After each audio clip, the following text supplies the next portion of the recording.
Bold move by the Trump administration declaring Venezuela's President Nicolás Maduro and his government one of the largest narco traffickers in the world. The announcement allows President Trump to move in on Venezuela. Maduro has denied any personal involvement in drug running. Todo lo que dicen es mentira. Let's make no mistake about it. This is rank imperialism. They have spoken openly about controlling Venezuela's oil reserves, the largest in the world. We're going to have our very large United States oil companies, the biggest anywhere in the world, go in, spend billions of dollars. The question is, I guess, if the purpose of the operation was to capture Maduro and bring him to justice, why does the United States need to take over the Venezuelan oil industry?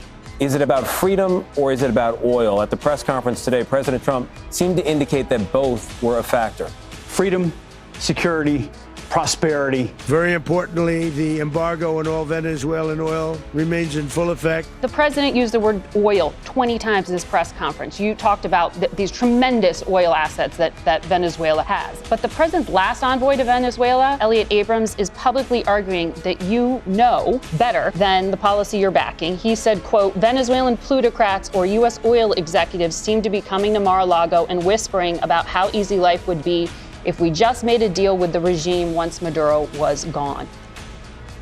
Is that what happened here?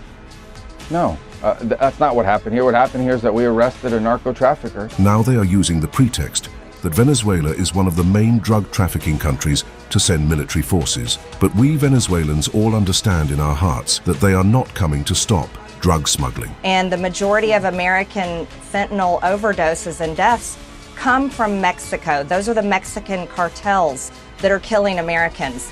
And so my pushback here is if this was really about narco-terrorists and about protecting Americans from cartels and drugs being brought into America, the Trump administration would be attacking the Mexican cartels. A look at the history of the United States makes us realize that every time they want to intervene, they create a subterfuge or they invent something. In every case, there is a so-called reason for war. Maduro uses foreign terrorist organizations like TDA, Sinaloa, and Cartel of the Suns to bring deadly drugs and violence into our country. As everyone knows, the oil business in Venezuela has been a bust, a total bust, for a long period of time. But we're pretty certain that there will be dramatic interest from Western companies, non-Russian, non-Chinese companies will be very interested.